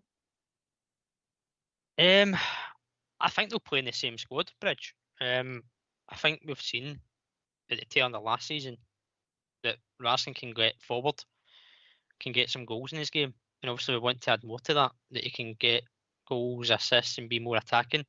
He actually plays when he's in the Belgian under 21s. I know he's obviously stepped up to the first team for Belgium, but when he played the under 21s, he actually played more advanced, almost like a 10 for Belgium. So they recognise that he can get forward, he's got that potential, and we've seen it ourselves that he can do it. I think they will be in the same squad, and obviously the good thing is we're far away to knowing what his perfect starting 11 would be, because he's not seen all the players yet. The transfers haven't been completed yet. But you think of the likes of Asgard already, and I know we haven't seen him, but there is a buzz about the player, the flair that he can bring. Does he come into that kind of midfield role alongside a Rothwell and a Raskin? Where does Diomande fit in? Does Asgard play wider? You've got Gassama. There's other players rumoured to come in the wide areas. there's a lot of options that are going to be available, Bridge. I think we will see Raskin and Rothwell play a lot of football games together. I think they're two different players, particularly if you consider Raskin now more an advanced player, but we know he's got that engine to do the box-to-box role as well. Yeah, as you'll forgive me for saying it. Sometimes I see when we've got two players that play virtually the same. One can play well at that level, and on the left-hand side, and the other can play well, same position on the right-hand side type of thing. I know it sounds silly when you say it's the same position, but it is the same style of job they're doing.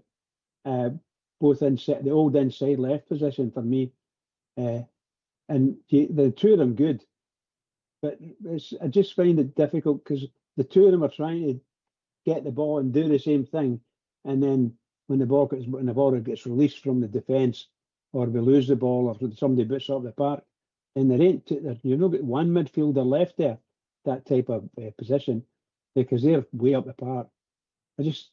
I don't know whether they can mix and match it. It's up to the manager, of course, and it might be me. I'm just mental or something, but I just see sometimes that can have a bit of a negative. But I like the two of them playing.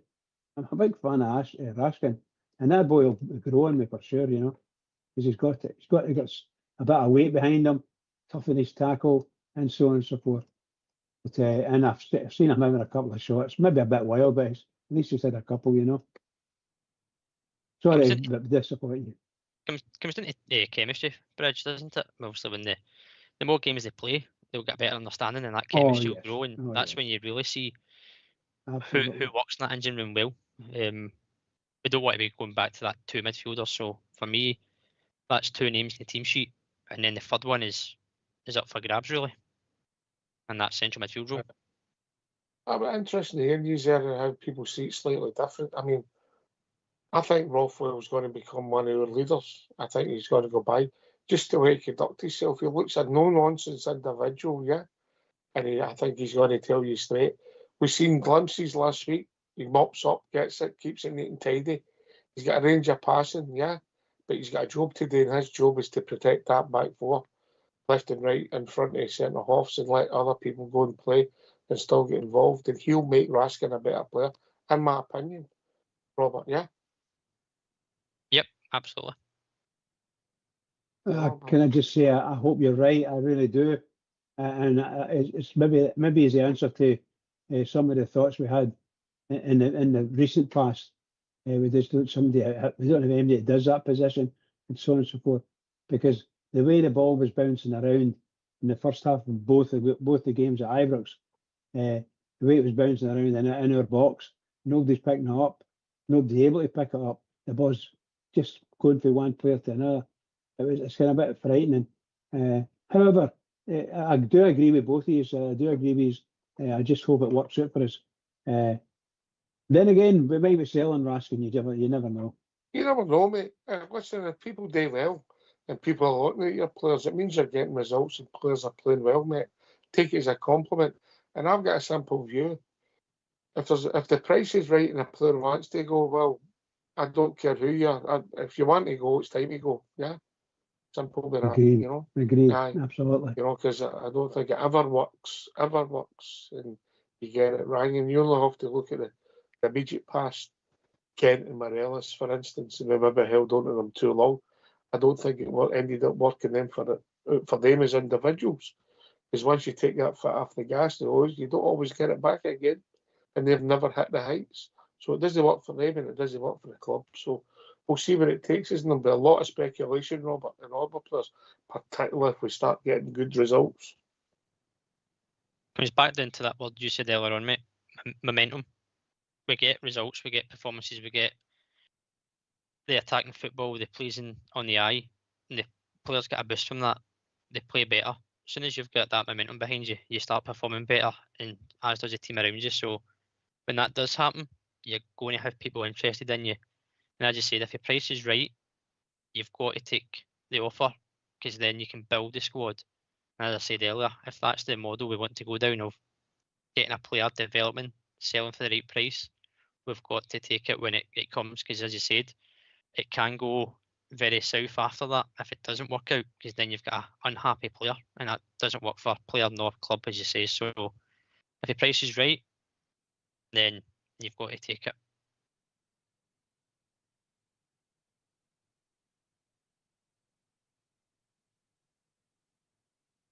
Yeah, I think you're right.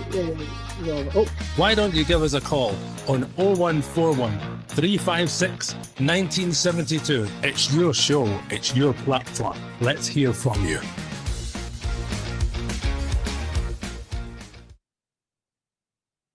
Any player, any club bridgeman, there's everybody's at a price, mate. Modern football. Yeah, I don't want to ever go back to the time when we disappointed as a club. We disappointed the fans. We hung on to Kent and Morelos for far too long.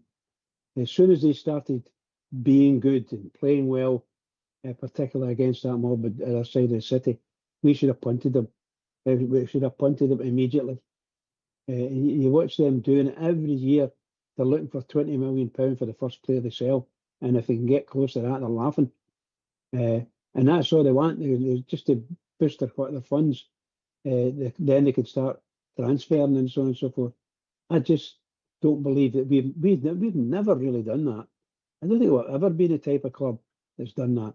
We were always waiting for the player to ask for a transfer before we moved.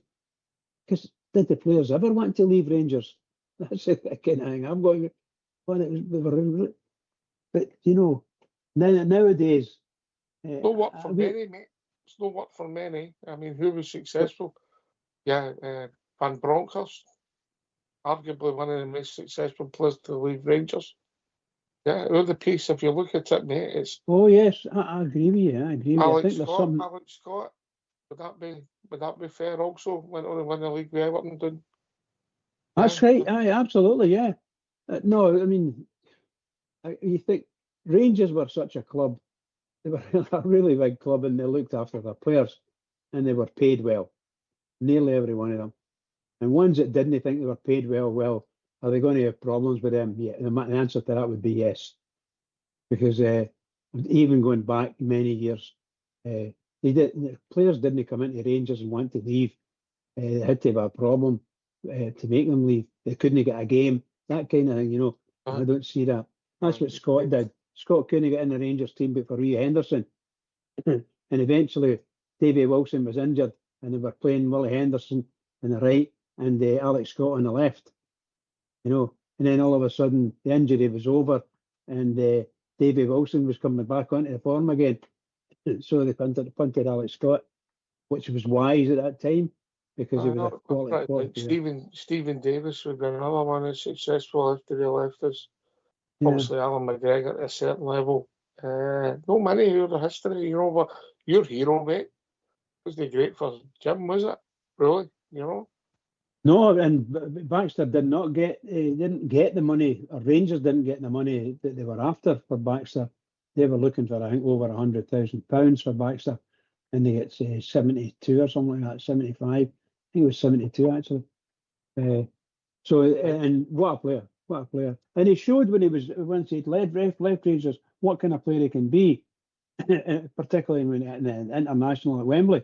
You know, it was just, you know, what a wonderful, wonderful player. How can anybody not have a player like that in their team and keep him happy? Well, you know, we know what happened to him. It was he liked a wee bit bevy. Yeah, that's no nice. Listen, just getting back to tomorrow night, Robert. The two fullbacks. I think it'll be Tav and Aarons, mate. I think you'll be right, Ox. I don't see him bringing Yefty in just now, anyway. I don't think he did himself any favours at the weekend, mate. He looked nervous again. Yeah, and he wasn't great on the ball, was he? No, he wasn't. And although Aarons had let's say, a shocker last week, it didn't look comfortable at all, especially when they received the ball in that kind of inverted wing-back role. I still think he'll start tomorrow night. It'll be the same back four, back five, if you include Butland, that started last week. I agree with you, mate. And obviously, I think you were right with the midfield. I think that'll be Diamande, Rothwell and Raskin. I don't think there's, unless he plays a different shape, but I don't see it. And then you're then talking about who's playing up top. It looks as if Danilo, maybe Dessers might surprise us and come in because he's European, I'll say pedigree, the Fenerbahce Dessers. And then you're talking who starts left and right, mate. I'm going to put you in the spot. Who starts left and right? Robert? Gassama left, Finlay Curtis right, Danilo up top. Right, okay. Interesting. Yeah. Aye. Yep. He seems to like Dow. But aye, okay, I'll go with that. Bridgeman, any thoughts? No, I would do what Robert says there.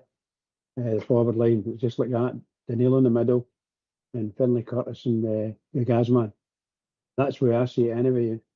It's Finlay Curtis, isn't it? Aye, Finlay. Okay. Aye. That was a young boy that scored. I scored 3 goals in 3 games at Ibrox. There you go. Brilliant. Just right, brilliant. You can dress it up any way you want. He scored 3 goals in 3 games at Ibrox. Brilliant. Would we want to go, Robert? Would you not want to go 2 up top? How do you play that with 2 wide men? With the 2 wide men? That's what I'm saying. That if you go for 2 wide men, I would say the wide men, but the 2 up top would be Dessers and Danilo. But they must be willing to run and run and run. But you would need to have a bit of quality just behind them. And that's maybe the 2 wingers would have to drop back a wee bit, you know. That's just the way I see it. A bit an extra man in. And I don't know who you're not going to play. You know what I mean? It's really difficult. I mean it sincerely. It's really difficult. But if you go 4-4-2, might be a better team in Europe. That's just the way I'm thinking. Sometimes it's better to go that way. You've got a bit of cautious. You've definitely got 4 at the back, and you got 4 of the midfielders. 2 of them could be wide men. I think there's no chance of Russell Martin going with a 3-5-2 bridge. No, it could be. He might. I would doubt they're going to go 3 at the back. I would doubt it very much. I'd go 3 at the back the day before tomorrow. I would do that. I think it's a tremendous set of that you've got to have the players. But there you are. It's different. See, we all think differently. Yeah. So, when you're sorry. Carry on, Rich. No, I was going to say when you're in Europe and you've only got a single man up top, chances of getting a goal has got to be big surprise, or an absolutely outstanding, fabulous goal from your centre forward, assuming it's the centre forward you're talking about. But we're so hard to get to. You're always looking for the quick boys on the wings that can get down there, put a pass in, create a space for it, and do the business. And if one of the guys are able to do that, then you might have 2 forwards. If you've got 4-4-2, I just don't know how to go. In Europe, I always want to be able to be a wee bit more defensive. But I've watched their team go out there and put a player from a defensive setup, play some fabulous football, getting up the pitch and scoring goals. Just great on the breakaway, you know. And hopefully our team's able to do the breakaways. And then it doesn't matter who's up front, just do the breakaway and score. Get it done. Oh dear, I don't know what I'm saying. Aye. Listen, it's going to... That team starting, I still don't think we're close to our starting 11. So let's watch this space going forward. I think there's going to be changes. I think the manager said in one of his press conferences we'll be in a different place in 4 or 5 weeks' time. Now, the criticism will be at the club, as we've not got the players in quickly enough. But modern football's mental, mate. Trying to get any deal over the line is so complicated now. It's changed dramatically, Robert. Oh, it certainly has, mate. It certainly has. As I said earlier, I've been impressed with the speed that we've brought the players in that we have already. Once everything in terms of the takeover and the manager was concluded, the kind of incomings are quite sharp to happen. I think it was one of his interviews that he done. He said that he would go and have these chats with the players, and if they said they need to go away and think about coming to the club, then that was the end of the conversation. He moved on to his next target because he only wants people that wants to come and play for our club, which is great to hear and pleasing to hear that you're not maybe sitting on one player hoping that they come and it's down to, I didn't get any other offers, I'll come to Rangers. we don't want that because we know then that they don't really want to be here. Whereas these players have shown ambition, they've shown belief in themselves to come and join what's essentially a new era for our club and be part of it. So it will be changes. And as you said, I still think it'll be a lot of changes in terms of how many come in. I think, honestly, Ox, there's another minimum of 4 to come in, maybe 5. But I think it all depends as well on how many we can get out at the latter stages of the window.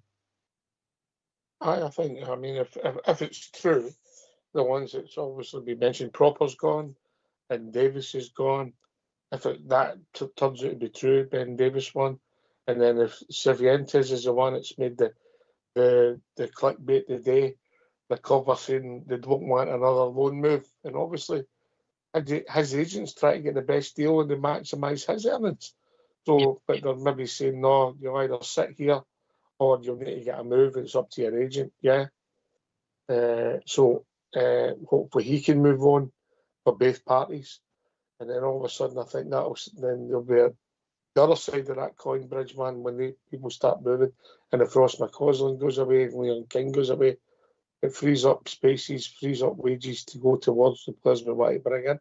We might, if 5, 6 or 7 leave, we might not bring in 5, 6 or 7. It might be 4 or 5.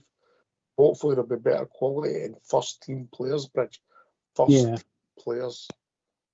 Yeah, absolutely. And I heard Robert saying earlier he thinks there's going to be 4, maybe 5 coming in. I obviously have got no idea how many is going to come in. And you could put in your mind and say, how many would I think they would need? Well, based on the guys that are still here, and I know we're all hopeful that they go, there's no guarantee of any of these players going, other than Rangers to get them a free transfer and just say, away you go and find us another club just to get their wages off the line, I don't know what they're going to do, but seriously, they start thinking we've still got another 4 players to come in. Wow. I've never thought about it like that, So I think there's 5 first team players to come in. Yeah, did you disagree? I think if they bring in 4 or 5, I think there's 3 first team players and 2 to add quality to depth. I forgot about Yilmaz, mate, as you said, yeah. Yep. As mentioned earlier in the week. Back to Turkey. Is he not leaving? I saw speculation at the moment, Bridge. Oh, right, okay. But when Sky came in for you, mate, they did it at the last minute, yeah. Too rough. That is too rough. too dirty. I think they done a check of your passport. That was it. Absolutely. But his leads with his stroll. He kicks too many times. Blah blah blah. Well, I'm an old man now. I can't help it. Just the charge sheet's longer, mate. Exactly. Don't you mention it online. People say, don't want people thinking then about me like that. Listen, I genuinely think, I mean, look, if you name all these players, they go to the door. Yeah, I think 4 or 5 first team players are coming in, and we need them. Yeah, well, we're short and left back. If we're honest, if we just get Jeffy and Aarons, and look, if Aaron's based on, look, I didn't see a lot of him at the weekend. Aaron's based on last week, didn't look the answer at left back. But that was in that one snapshot in time. He might have a great game tomorrow night. Don't know. Yeah, so we'll see where that takes us. If he does slot in now, if we've got him and Jeffy, it's maybe no such a priority. But based on last week, we maybe need a left back. We're going to need another centre half. Yeah, you'll not go through a season with just 3 centre halves. Yeah, and obviously the one that keeps being mentioned, Robert, is centre half, Connor Cody. Yeah, that seems to have lasted forever, doesn't it? You know, this guy Connor Cody, he's got the same name as we had under the magic hat. Who was the guy that he was going to bring in? He kept saying he's not fit, he's not there yet. John Eustace. He'll be fit in 10 days. That's a mystery. He was never, after he left the club, the wheels came off for Mark Warburton.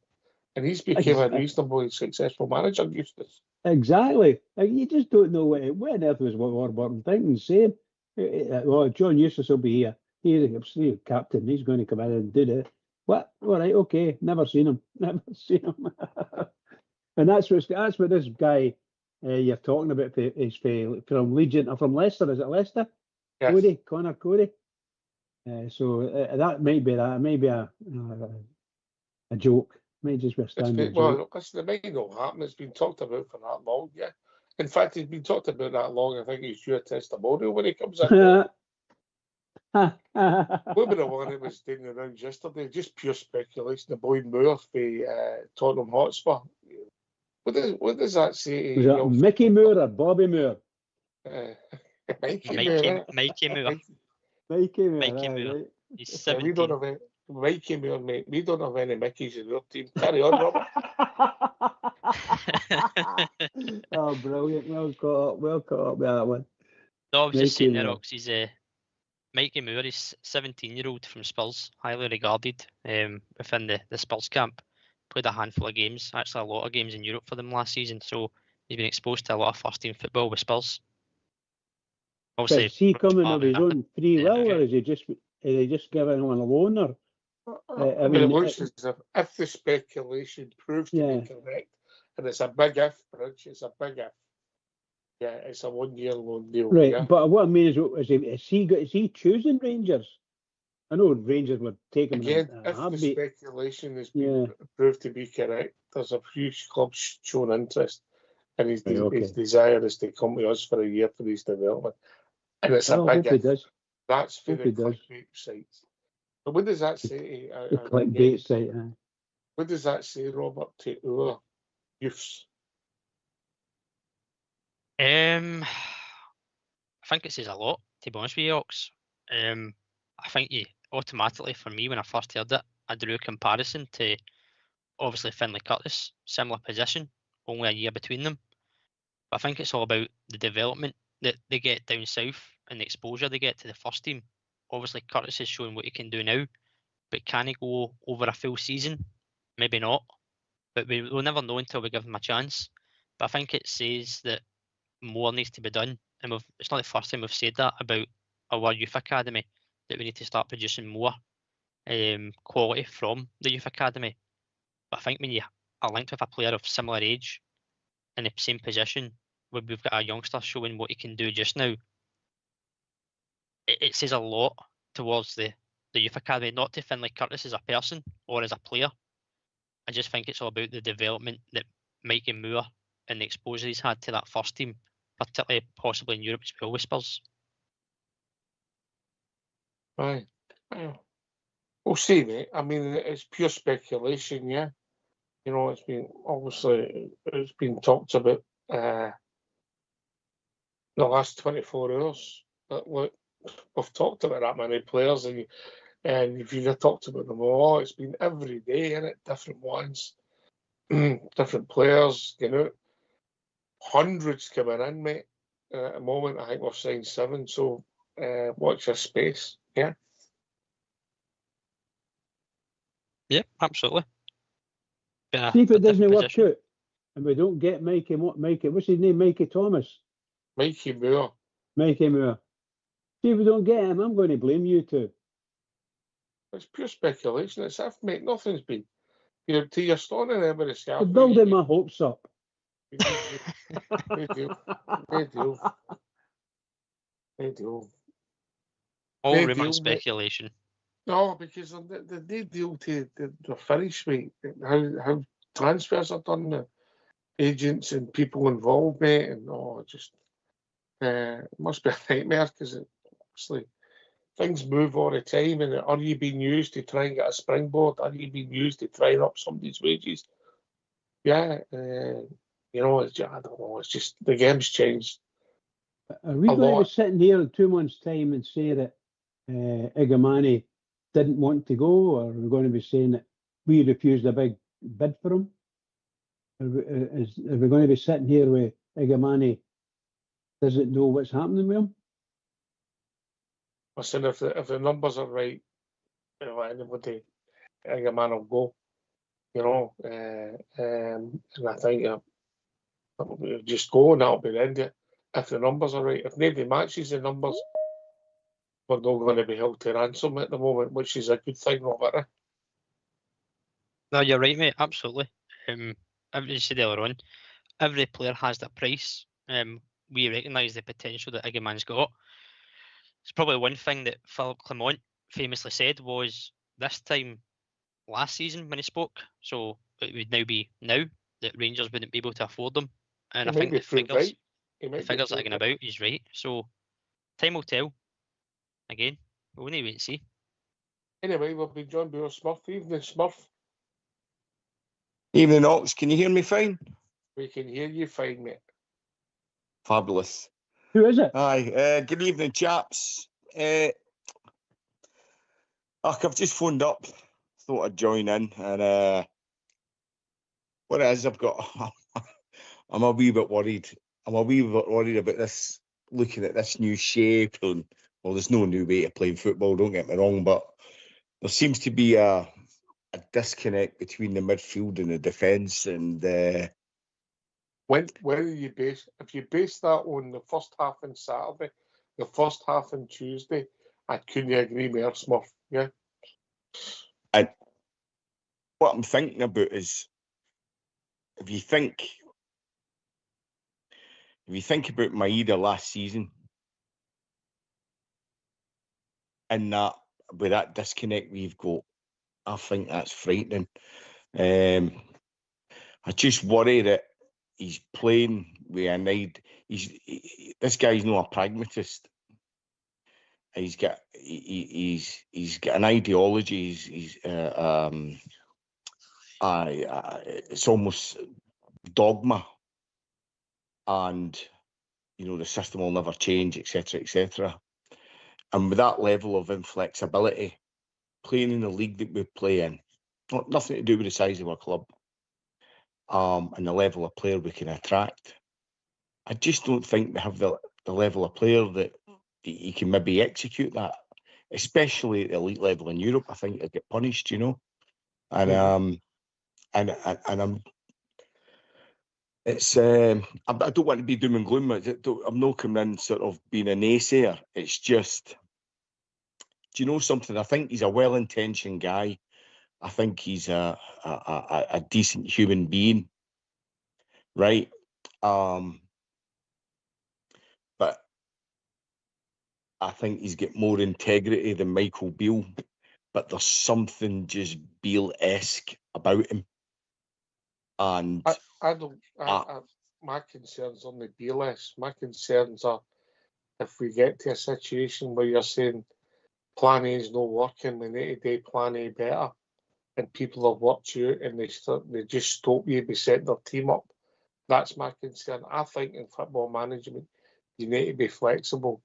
And people will talk about maybe say Guardiola or this PSG team that obviously never won that tournament in the summer, but the Champions League, they were by far the best team, but they've got flexibility in their systems, and you need that, mate. You need that, because if something's not working, you need to be able to change it, and that be shape or personnel, horses for courses, to coin another phrase. So I get your concerns, mate, and hopefully you can put some of them to bed tomorrow night, mate.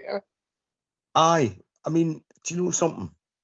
So a lot of things don't sit well with me. I mean, Philip Clement had to go at the end. He had to go, but he was a pragmatist, and I sort of liked that about him. He get the ball forward as quickly as he could, and if that meant going long, or as people perceived it going long, every team in Europe at the moment seem to be wanting to play this high press. And, nobody wants to be seen to be a long ball merchant. So the idea is then to counteract that, you're going to try and play out through it from the back.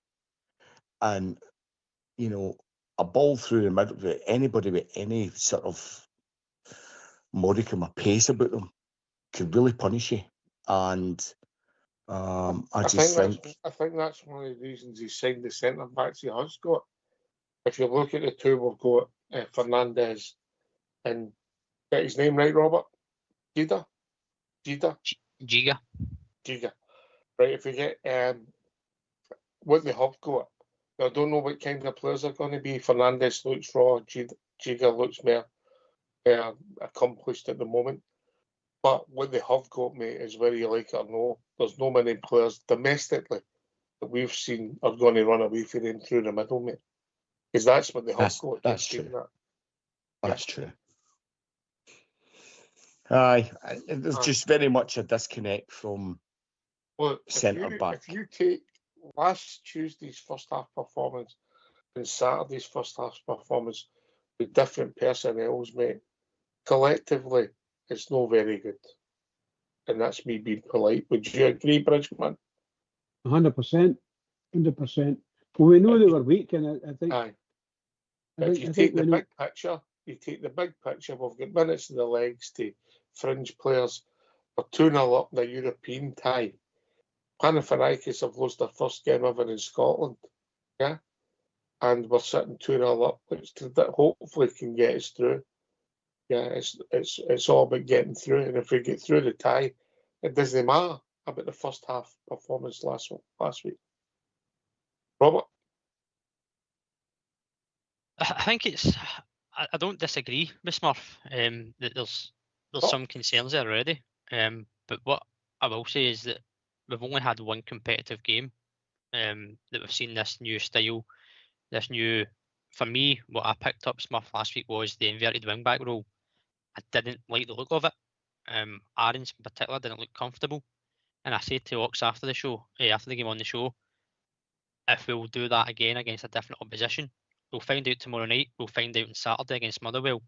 There's 2 games right away that we'll see the adaptability that are pre-game, and we maybe have chances tomorrow night to see if we can adapt it in-game. But I think it's concerning. I understand. I get the point. I think it's still obviously very early to judge, and I said it to Bridge earlier on.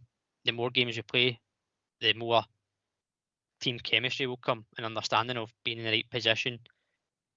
And let's not forget, guys, that we're trying to put across now a style and a identity on the park that a lot of these players that have been under previous managers didn't play and didn't really have a style and identity. So we've got to have a bit of patience. Yes, there'll be ups, yes, there'll be downs. There's always room for improvement. But as long as we're getting results like a 2-0, if we get that tomorrow night, perfect, we're through. We move on to Motherwell come Saturday. And that's a different approach, a different change of dynamics. And we'll see how we approaches that. Aye. Well, I think I'm in the Graham Souness camp. When I've heard him as a pundit over the years, as we all have, and he's said repeatedly, there's no new way of playing football. And if anybody thinks they've reinvented the wheel, they're kidding themselves. I don't disagree with that stuff. I really don't. And the boy, I was looking. It's interesting. You've reminded me of something. Was so Yilmaz is off and rightly so. It's not done. And rightly so. And rightly so. He's been, he's made a paper mache. He's 5'2" or whatever is 5'3". But the one player we've got, the one fullback we've got that can play as an inverted fullback and has done it for Rangers was Yilmaz. He was good at that. Carrying the ball. He was a good ball carrier up that sort of inside channel. And obviously he's not robust enough. I don't see that. I don't see how that's. I don't see how that works. You're leaving yourself exposed, massively exposed, and I think you're asking midfielders. You're trying to play with 2 number 8s, but 2 number 8s that are box to box, and I don't know if that's viable, really. Well, the majority of games, particularly at home at Ibrox, we should be They're going to have pushed up. possession, aye. They're going to have possession. We should be pushed up, maybe more expansive and more forward players, and maybe be more proactive going forward. And the fullbacks, when you looked at the second half last week, when we got the goal, we got the second goal, I know they were doing to 10 men, so I don't want to get carried away. But the two centre halves were playing about 40 yards for their goal as they were getting into shape. And and we've never seen that, mate. We've never seen that. We've not seen us being so proactive in a game. So that was a positive for me, that we were trying to get the third goal and we're pushing up the park. That goes well potentially for a lot of the games we'll play at home at Ibrox. But I don't disagree with your sentiments, Smurf. If you've not got flexibility, you'll end up in problems. Like Skeggy Bear, I've been sent a message for Mr. Fox. Skeggy Bear saying that Martin's already alluded to he's going to have to change system in matches and at different times. And maybe he's learned these lessons for Southampton. Robert, then Bridge. I mean, he certainly had to learn something down at Southampton. Obviously, playing in the Premier League, he was playing against a lot of teams that were going to have a lot more possession and be a lot more attacking, even at home for Southampton. But there was a stat that stuck out, Ox. And again, you can have all the stats in the world and make it look good on paper. It's what you do with the ball. But he had the second highest possession rate, only behind Man City, with Southampton. And I know the record wasn't great, but it shows that he could control the ball, or the team could control the ball, even at home and away against tougher opposition. And as you said, in our league, we're going to have a lot of the ball. It's just how we break it down. It's all right controlling the ball and having a lot of it. But if you don't put it in one end and keep it out the other, you're no winning football matches, mate. Yep, no, 100% agree. As I said, it's what we do with the ball in that final third. And we've said that again tonight, we're not the finished article yet. There's still players to come in. For me, we've not seen Asgard yet. I think he'll have a pivotal role in how we break down players. Again, I don't like carried away because I've not seen him yet, but he seems to be the player that we're maybe going to look at that can break down defences with a cut and pass or a run from deep into the box. So it will all piece together over the course of the piece once the team's fully settled. Players leave, players come in, and he knows his starting 11, but then the impact players from the bench that can make the difference, because we need them as well. Yeah, Mr. Fox has sent a message to GT Russell. Yeah, you're right. We all recognise it's going to take a bit of patience, but we can only critique what we've seen up to now. Yeah, we can't turn around and say that the first half on Saturday and last Tuesday was good, because it wasn't. And hopefully we improve tomorrow night, mate, and the patience that we've shown in a few weeks, which is nothing, will be rewarded and we'll be through in the next round of Europe. But accept your point, he did say it'll take a bit of time. Smurf, back in you come, mate. I mean, I just remember, you'll all have seen that interview with Tav, and he's saying, in the time he's been at Rangers, the managers he's played under, nobody's tried to play this system. It's still something that he's never been asked to do before, or any of the players at the club. And the cynic in me felt like it sounded like a disclaimer.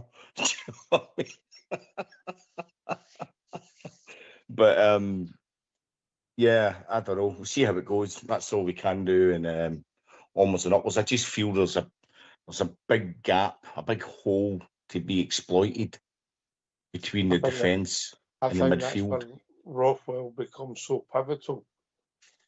Bridgeman? Yeah, I think Smurf's right there. There's a huge gap between, or has been, a huge gap between the defence and the immediate midfielders. A lot of the times, not all the time, but a lot of the times, and other times you've got Barry, can't remember the boy's name, but the wee midfielder we've got, he was playing captain, things like that, and he was actually a bit nearer the goalkeeper than our defenders. He slipped in and he picked the ball up and took it off the goalkeeper.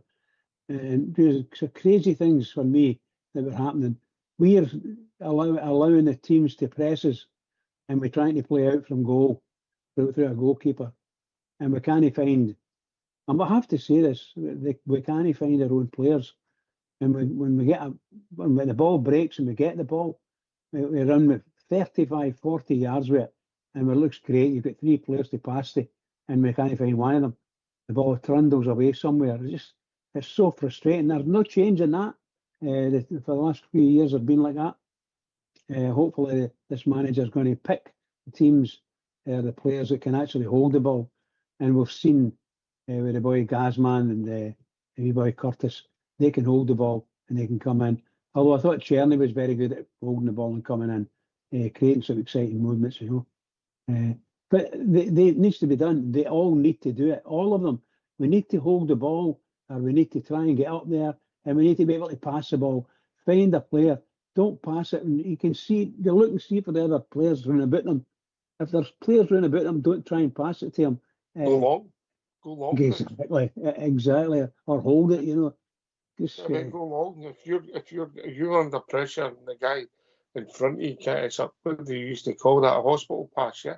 Absolutely, pal. Absolutely. Yeah, so why, especially if you get the back, somebody's face is straight on and there's players running about them. Yeah, you're just inviting them to get mugged. It's a crazy pass. Don't make that pass.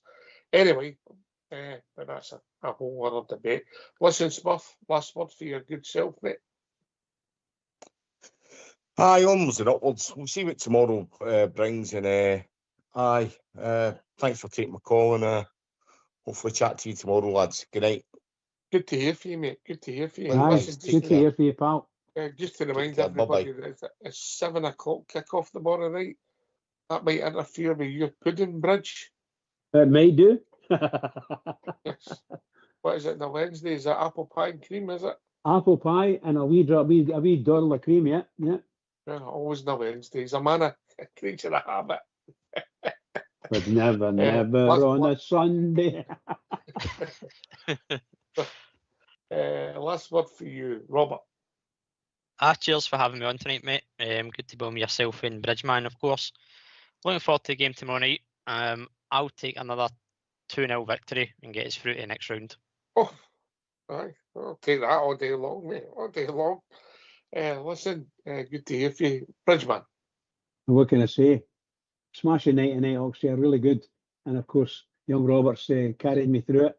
And big shout out to Smurf and the Bobja.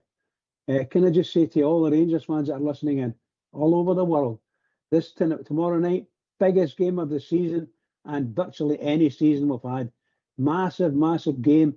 We've got it all to do. We're 2-0 up. We've got all to do to defend it. Go out there and defend it. Don't let them score.